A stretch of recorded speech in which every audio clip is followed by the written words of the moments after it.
Update demo Indonesia terkini di Indonesia. Gelombang aksi demonstrasi besar-besaran yang terjadi di berbagai wilayah Indonesia sejak akhir Agustus tahun 2025 mendapat sorotan tidak hanya dari dalam negeri, tetapi juga dari komunitas internasional. Demo besar Filipina dan Jepang pecah, dan banyak yang mengaku terinspirasi oleh semangat dan keberanian rakyat Indonesia. Indonesia bukan cuma bicara, tapi menggerakkan Asia Tenggara. Warga Filipina, Jepang sampai terobsesi, bahkan ada yang bilang, anggap rakyat Indonesia bangsa pemberani. Situasi yang memanas di Jakarta dan sejumlah kota lain akibat penolakan terhadap kenaikan tunjangan anggota DPR serta kebijakan pajak, yang kemudian diperkuat dengan tuntutan buruh, membuat kondisi keamanan semakin tidak stabil. Meluasnya aksi yang disertai bentrokan antara massa dan aparat kepolisian, termasuk penggunaan gas air mata serta meriam air, mendorong sejumlah negara untuk mengambil langkah antisipatif dengan mengeluarkan imbauan resmi.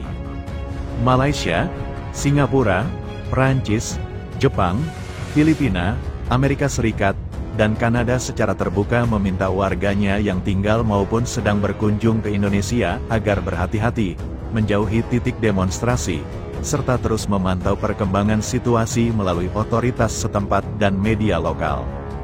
Melalui pesanan makanan dan minuman untuk pengemudi ojek online, warga Asia Tenggara meretas batas-batas negara atas nama kemanusiaan untuk rangkaian aksi di Indonesia.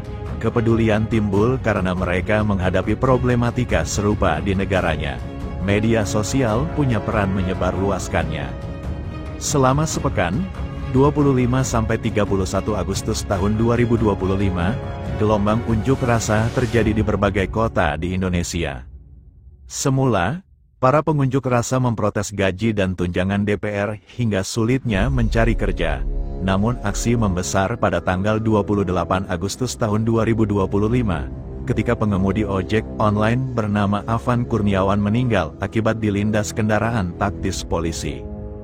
Peristiwa ini mengetuk hati warga dari sejumlah negara Asia Tenggara, seperti Malaysia, Filipina, Singapura, Brunei Darussalam, dan Thailand.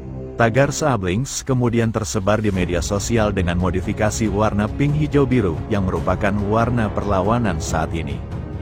Di Malaysia, sekelompok orang yang tergabung dalam Mandiri Malaysia menggelar unjuk rasa di depan KBRI Kuala Lumpur pada Selasa, tanggal 2 September tahun 2025. Pengarah Eksekutif Mandiri Malaysia, Amir Hadi, menyampaikan unjuk rasa tersebut merupakan aksi solidaritas terhadap para demonstran di Indonesia. Menurutnya, solidaritas lahir karena faktor serumpun, seperti bahasa, budaya, dan sejarah. Rasa kebersamaan sebagai negara yang bersaudara juga melahirkan empati walau terkadang ada percikan konflik karena sepak bola atau produk budaya. Di sisi lain, Malaysia juga tengah dilanda masalah meninggalnya Zahra Khairina akibat perundungan yang merupakan dampak dari ketidakadilan sistemik. Soal reformasi yang dijanjikan pemerintah juga tidak pernah terwujud, sehingga masyarakat kecil terus berupaya melawan elit. Faktor-faktor ini membuat kami merasa dekat dengan apa yang dilalui rakyat Indonesia, ucap Amir. Di tengah hiruk-pikuk menginfokan kabar terbaru terkait aksi yang berlangsung tanpa jeda, akun X milik @barengwarga mengucapkan terima kasih kepada Yami selaku pemilik akun @sigiam. Terima kasih disampaikan karena Yami telah bersolidaritas membantu para pengemudi ojek online dengan membelikan makanan dan minuman melalui pesanannya. Dalam unggahannya, Yami yang merupakan warga Thailand memberikan panduan cara memesan makanan dan minuman dengan tujuan Jakarta. Ia juga mengajak warga di luar Indonesia berdonasi kebutuhan medis juga melalui aplikasi ojek daring tersebut. Tanpa perlu waktu lama, langkah Yami mendapat respons dari banyak warga Singapura dan Malaysia. Tidak ketinggalan, warga Filipina dan Brunei Darussalam juga berkontribusi dengan cara serupa. Taraf, 34, yang tinggal di Cebu, Filipina mengatakan solidaritas untuk pengemudi ojek online timbul karena pengalaman pribadi saat berlibur di Indonesia. Saya berkeliling Asia Tenggara baru-baru ini, termasuk Indonesia dan selalu menggunakan ojek online. Mereka selalu ramah.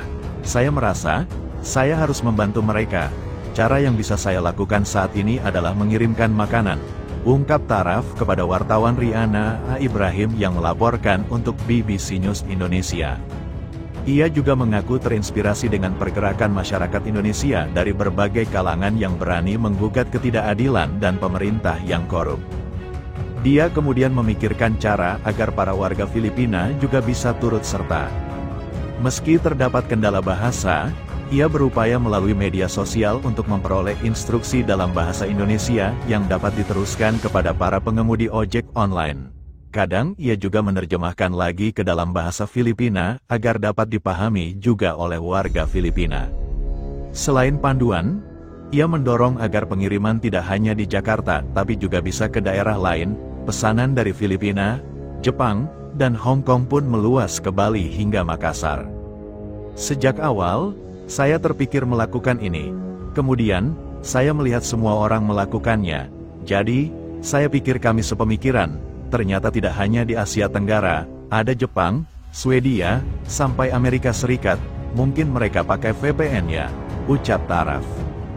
Saat ini tenggat waktu bagi pemerintah untuk memenuhi 17+8 tuntutan rakyat yang dilayangkan Koalisi Masyarakat Sipil telah berakhir pada Jumat, tanggal 5 September tahun 2025.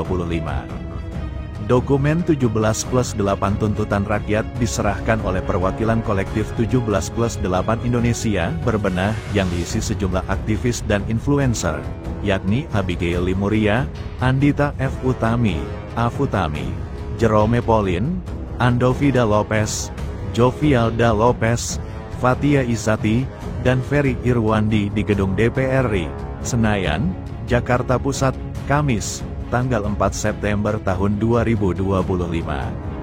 Wakil Ketua Komisi V DPR RI Fraksi Partai Gerindra Andre Rosiade dan anggota Komisi V DPR RI Fraksi PDIP Rieke Diah Pitaloka yang menerima 17+8 tuntutan rakyat tersebut.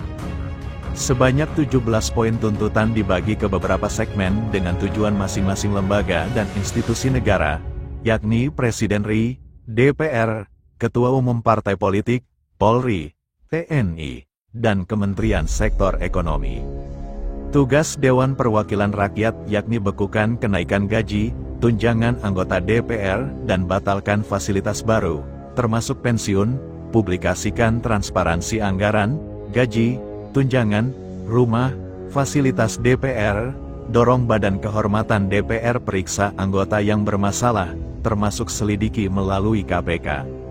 Pada hari terakhir, pimpinan DPR menggelar konferensi pers untuk menjawab 17+8 tuntutan rakyat melalui 6 keputusan, Jumat, tanggal 5 September tahun 2025.